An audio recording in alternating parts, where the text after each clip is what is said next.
Wassail, beautiful people. I've got the giggles already because I've been trying to do this reading for days.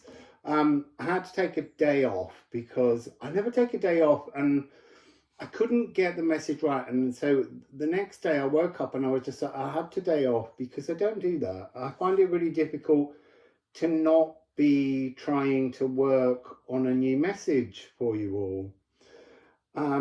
So I took the day off. It was very difficult. I found it very hard. By the evening, I was like, I just go down a little rabbit hole, and it was like, no, just be in you, just chill out, chillax, and actually have a spiritual spa day, which we'll get to.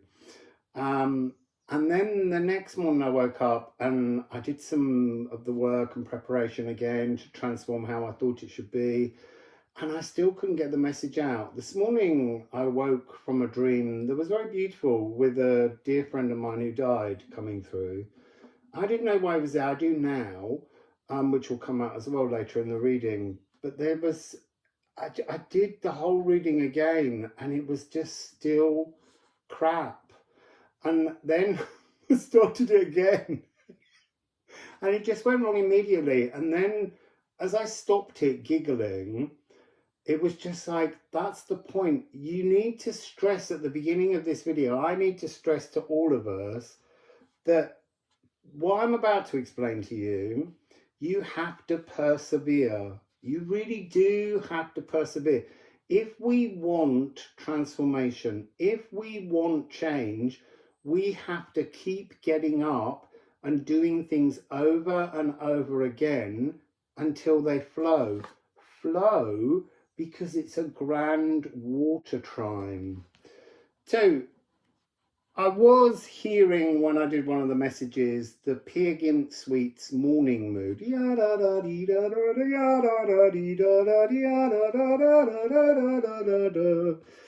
which I was very happy about because up until that point, all I could do was wake up, it's a beautiful morning by the Boo Radleys. Wake up, Boo. So we need to go into this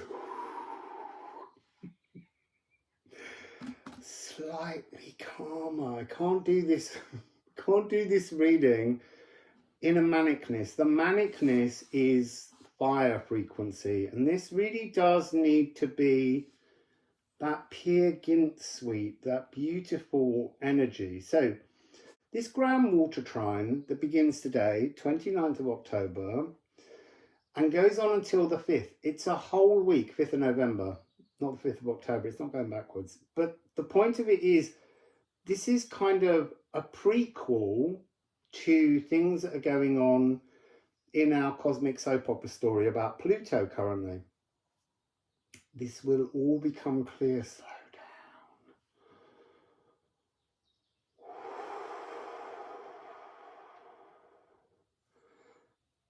This speed is not helpful. So I'm just going to calm all my energy because I do get overexcited. And that's important too. But right now we're dealing with this grand water trine. So what is a trine?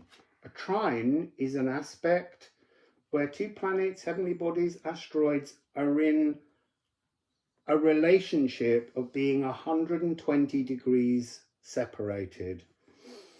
And this is a very, very harmonious, beautiful energy because they're also in the same element.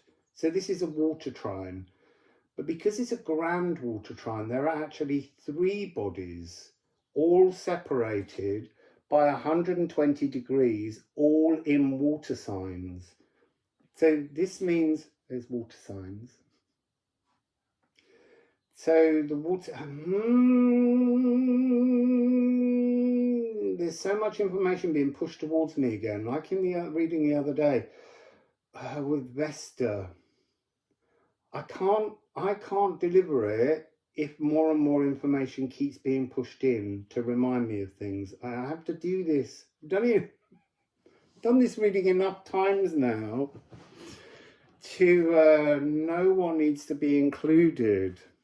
So, back to this trining energy, this grand water trine frequency. See, because I was on a flow and then they shoved in another piece of information. And it just, then other things get pushed to one side. But I guess that's the energy of this trine. Because this is a water trine, it's offering us all three water signs. So obviously that's Pisces being the mutable one. And then the cardinal energy that follows, once you've opened the space within the emotional landscape, then the cardinal emotions, cardinal water is Cancer, ruled by the moon, and that pushes in new ideas, new ways of feeling, okay? And then you have to fix those new ideas in Scorpio. And Scorpio, remember, is the planet of re-death and birth, the house. And we will be covering that more when we get to the new moon in Scorpio, which is going to be a separate reading, probably tomorrow, if it lets me do it. So we need to look at what's where. So we begin always in alchemy with mutable. So Neptune is the mutable planet at 27 degrees 33 minutes, or 27 degrees. And this Neptune is in rulership of Pisces. It is the ruler. I've got to move my legs. That's better. Let's pull that down a bit. There's too much room over my head. So Neptune is in rulership. Neptune rules, basically, this trine, because Neptune is opening the space. Neptune is the true mystical experience. Neptune drains delusions that we have. The delusions are the toxic language of emotions that we are swimming in, that's part of our emotional personality. And this is a chance now to open up and release. So think of this grand water trine as a vast emotional whirlpool in an ocean and in the cosmic ocean. So there's kind of these two zones, and we're going to be putting over this period of the 8 days, to begin with, the first 3 days before the new moon is about allowing us to identify the emotions that Neptune is bringing up as it opens this separation of space. Toxic emotions can rise up and we can witness them. Now, how do we do that? Because quite often as readers we just say these things and assume you all know what to do. I don't always know what to do. I have to allow the divine messaging to guide me, and I was guided for this one on my rest day and a half.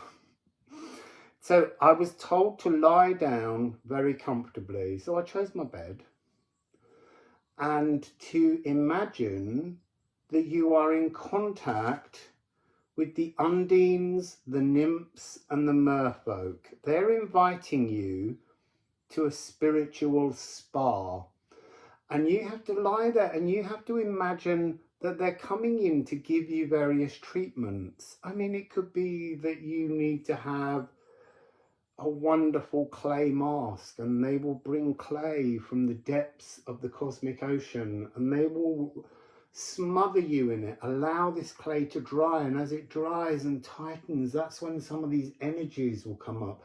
Or imagine that they're massaging you. They're going deep inside you to move the positioning of your spine. Spine. This is all ultimately about Pluto. So you will notice that unless it's a specific galactic alignment, I always do these at noon so that it's easy for everyone to judge where noon is from their time, because noon is the moment. Noon is a very sacred moment. dawn, noon and dusk is the Holy Trinity of the sun. And so it's always a very important energy. And when you set it at noon, this seems to become about house 1, which is our essence. And who is in house 1 during this time? Pluto. It's all about us connecting with our Pluto, with the energy of Pluto within us. What's beneath the surface of our body? Because Pluto, Hades, rules everything beneath the surface of the earth. So in the spiritual sense, Pluto can mine things from within our body, because our bodies are made up of the molecules of the world. So Pluto's in there trying to help us to dig things up. And it does say troweling the wrong crustal debris on him. There's dormant ice volcanoes within us, cold, frozen emotions that we daren't look at because we're still dealing with the fiery ones. And they'll be, well, let me just introduce Mars is in Cancer, is in the cardinal new ideas, but Mars is full of all this old, toxic, aggressive, angry, frustrated frequency. And so Pluto is offering to draw this energy from Mars and transform it, because Pluto's in a really good mood, because Pluto's leaving Capricorn, cardinal Earth. And there's still a few days, because it doesn't move into Aquarius until the 19th. So that's why we're being given this opportunity to just pull up right now, pull them up and release all of the toxic anger into this whirlpool. And Pluto is going to help you. They're in opposition. So at the moment, for the next 8 days, maybe more, they're quantumly entangled and they're working together. Mars is less happy about that because it's like Mars has got to do all the work. Mars has not only got to allow all of the frustrations and the furies to leave, that fire, that speed, that reacting without thinking. And Pluto is transforming it all. It's taking what's within us, C, which is the energy of all of our cells, and that fire within us, that passion, that can be complicated, that can hurt others when we don't calm and consider things. And Pluto is taking it outside into the spine and then sending it in those two directions I spoke about earlier. I quite like my finger just appearing there. Where has it gone there? Ooh. So stupid. Oh, the little things. So, who's in fixed Scorpio water energy? Couldn't find the card. Mercury. So what's interesting about Scorpio is ruled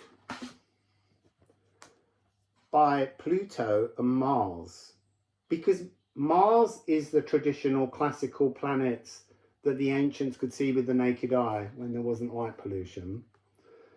And then with telescopes, we found Pluto.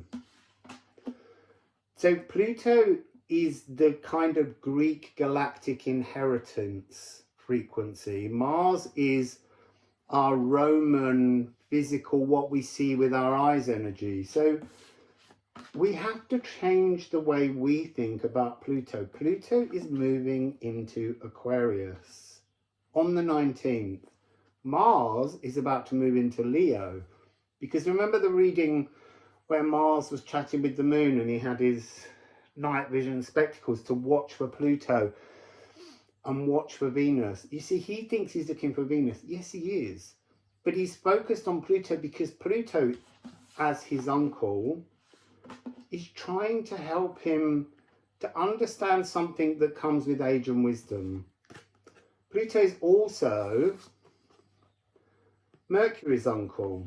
So this really is about this older, wiser sea being, you know, king of the water, king of the oceans, king of the seas, god of fresh water, springs and salty oceans. Yeah, he is, but that neglects another ancestor, Oceanus. But that's all about how we perceive of things. Oh, look, that's so interesting. So going back to Neptune, well, I haven't quite come off of him. Neptune is 6. Pisces is 12, which is 3. So that's 3 and 6. And 3 and 9. This is about a Tesla code opportunity to understand something really important within our bodies. I'm going to show you shadow aspects and light aspects of each of these so that you can explore them yourself, because it's pointless me just reading them all out, because you will know the ones that most appeal to you. What we will read are the polarities. Sorry, so Neptune's polarity is I am fogged, I am clear. Pisces, when the sun is in Pisces, when it's seen as a solar house, it's about projection. It's the last stage of the magnum opus. Remember also that the lunar eclipse was in Pisces just recently. And so this is, I am soporific or I am exhilarated. Are you just worn out? Because by the time you get to stage 12, there's two things that you could be. You could either be enthused, or you could just be tired and worn out from all the effort of trying to correct something within you to shine without of you, to project from within to without. And then Moon in Pisces, because this is a water trine, this is a really important energy. And also, as I said, the Moon in Pisces, the lunar eclipse was in Pisces. I am blunted, I am sharp. So what does it mean to be blunted? Look, water, as you can see on the water card, which I'll have to put up as well.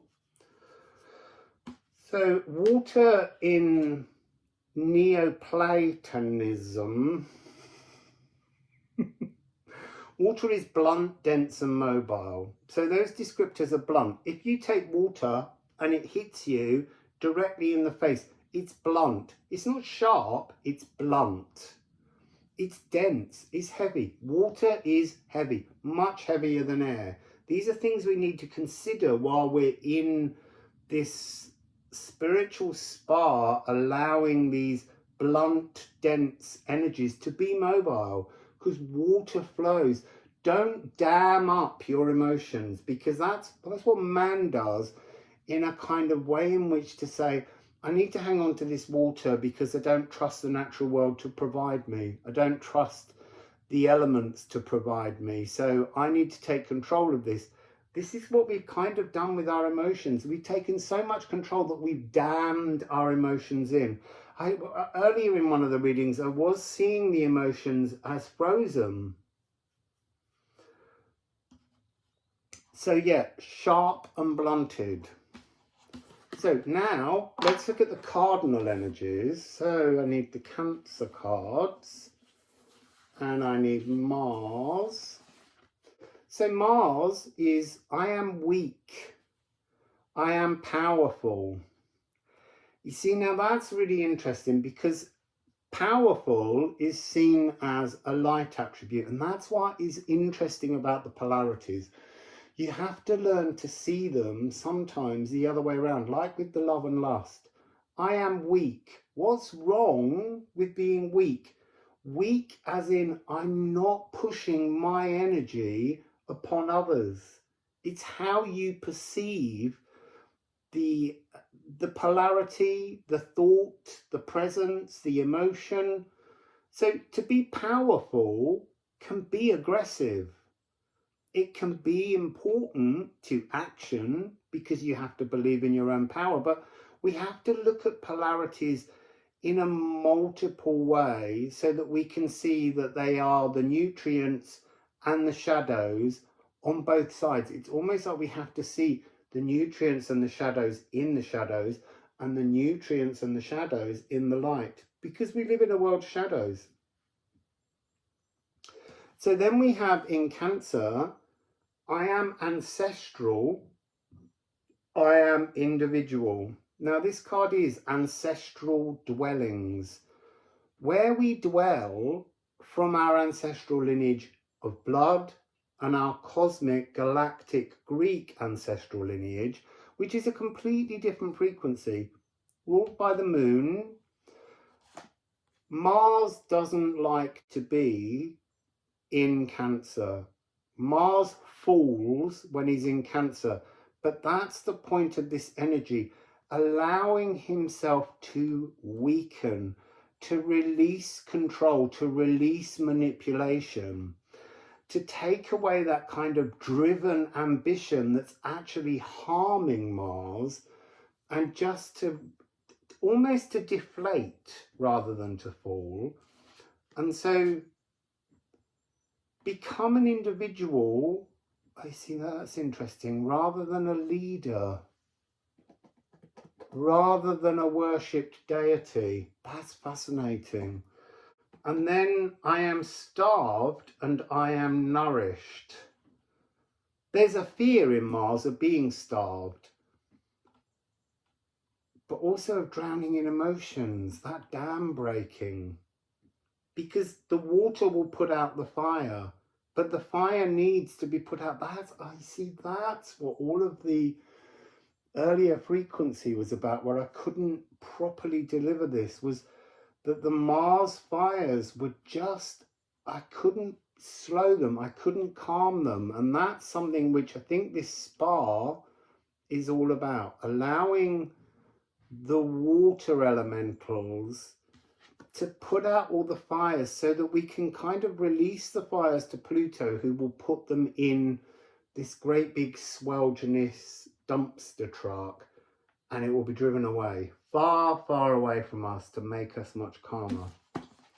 So then we need to just look at Mercury in Scorpio.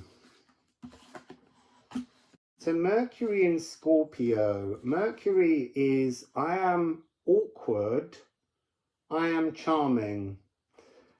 Look, I feel there is a sense that Mercury is a little bit of like, he's kind of like, what's the word I want? Squatting. He's squatting in House Scorpio. He doesn't have any feelings one way or the other about being in Scorpio. He's just there. He's like an accidental visitor. That's what it is. It's just kind of strolled in, found himself there. So yes, awkward and yet charming. There's something here about renewal. So Scorpio for me is always the portal of re-death and birth, not death and rebirth, because we've never birthed ourselves. This is an opportunity with this trine to dump toxic emotions, angers, furies, frustrations into this great big swelginess, and let that by the fifth go and just vanish away.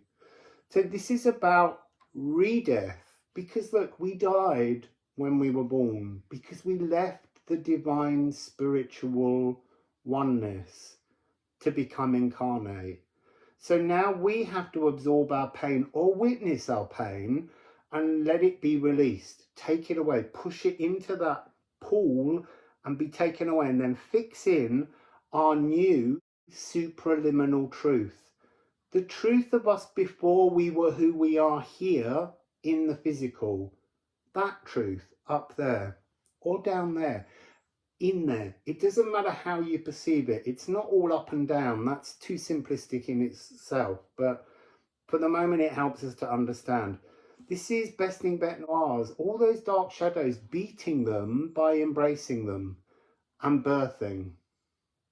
So, solar Scorpio, I am frustrated. There you go. There it is. There's that Mars energy, the anger. I am frustrated, self-destructive. And then I am peace.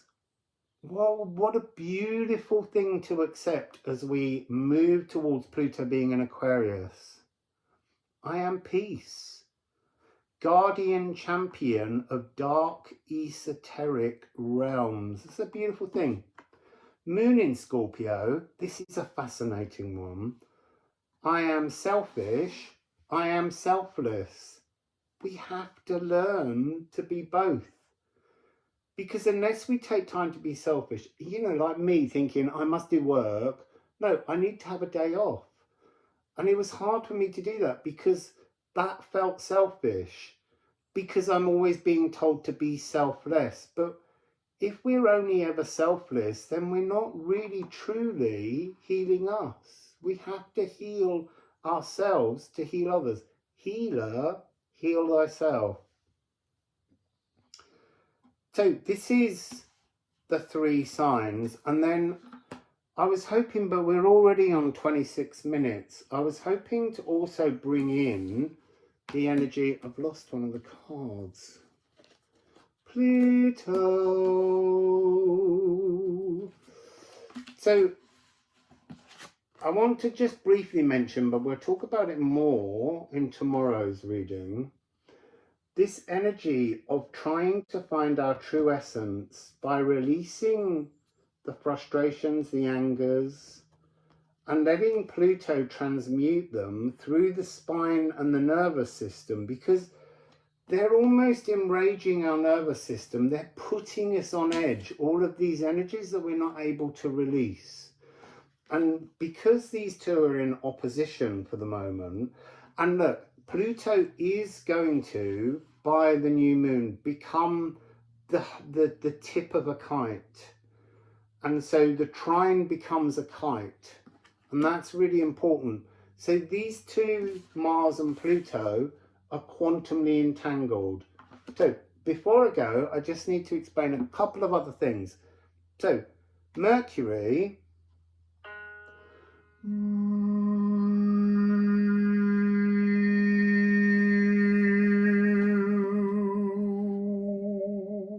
is G sharp of the throat. But for the purpose of this spa time, I want you to think of it as an A flat. Flat keys go internally. So this is an A flat major chord. Mars being a C.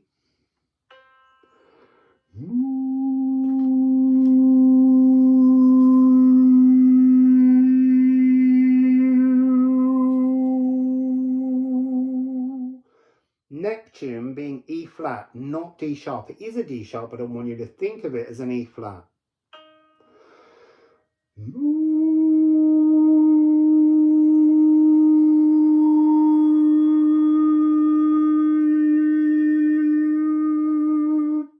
So together, the 3 of them create an A flat major arpeggio triad.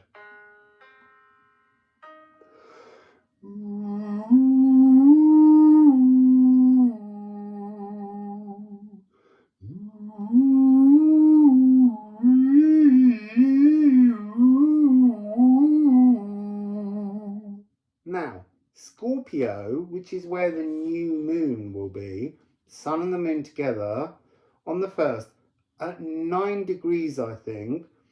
Scorpio being ruled by Mars and Pluto, who are in opposition, quantumly entangled. They give us the notes C for Mars, which is all the molecules, and C sharp or D flat, I want you to think of it as, of the spine.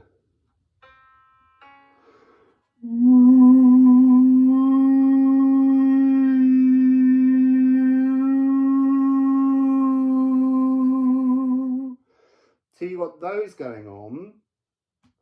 There's also a whole realm of water sounds, but also this is ultimately dealing with your soul, which is why the spa tune that I put in the link below, that my friend Kinan came through in the Dreamscape to tell me about, but he didn't actually tell me that. He didn't tell me that in the dream. It's a completely other dream. It was only when I thought, oh, I should put on a spa piece, and I was like, oh, I've got my lovely piece kyanite, and the D would be perfect. And as soon as I put that down, he came back in and went, see, you got the message. So that's in D, because D is the sacral, both here and up there, or in there, or around there, or under there, however you need to see it. So,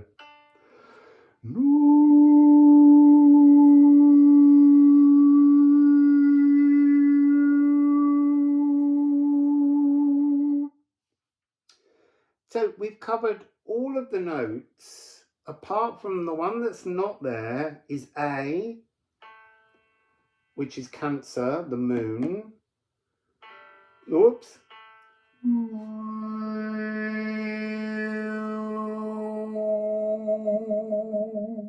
And also G, because G, Jupiter, the great cleanser, is the old classical, seen with the eyes, ruler, Roman ruler of Pisces.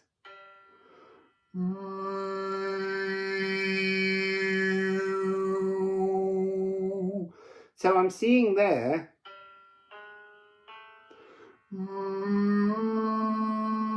that's those 3 notes that we used in the pineal gland tuning frequencies post the other day. And then we've got this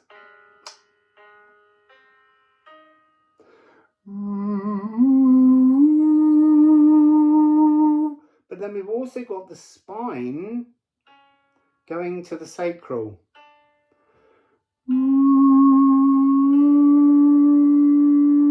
Now, if I can play it, my big fingers on this tiny keyboard, we've got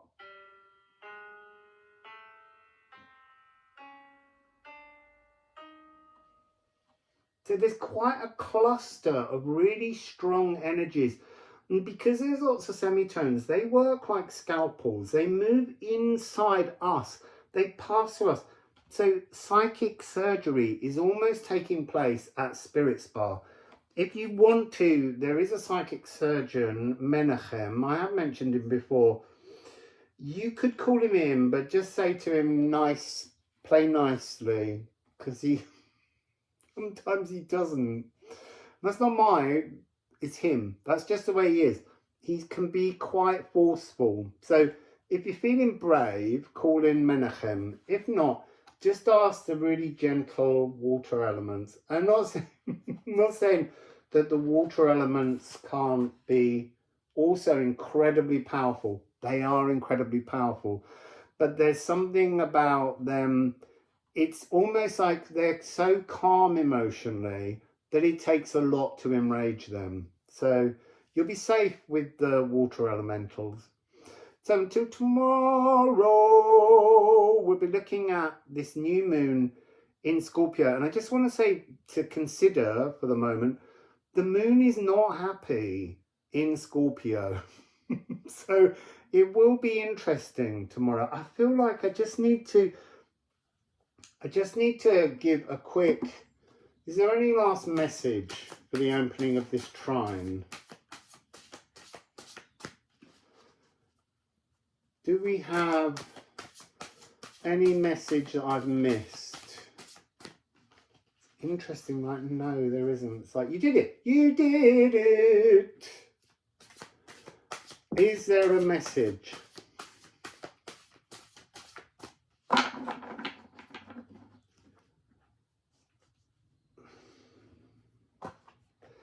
Look, this is coming across as me time. It's separation time.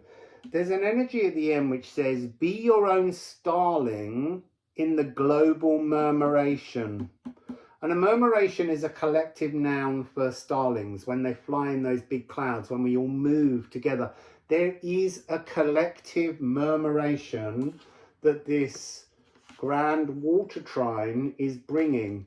But the important thing for the next 8 days is to be a bit more selfish. You need to go and heal yourself with the water elementals.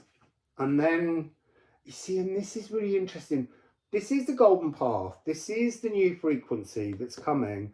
But it often also represents rock pooling, which in the UK and British English means wandering along a beach and observing the rock pools. There's also something about stepping beneath. Oh, get in the water. There's a beautiful video that Chrissy posted. Get in the water, and it's so funny because this is a groundwater trine. And actually yesterday in Nordic Lights reading, I picked a sign that had this trine card in her reading, and I was like, wow, there's so much coming up about how important this trine is. But there's something contrary. Get out of the water. Because I keep hearing the Kate Bush song, get out of the water, all you fishers, get out of the water, or fishermen, creatures, it doesn't matter. The words don't matter. The point is get out of the toxic old water and get in the new water. Don't be scared to embrace a new emotional language. Don't let the dam down. Let the dam down and let all that water drain away. All that stress, all that toxicity, just let it go. Get in the water. Wassail.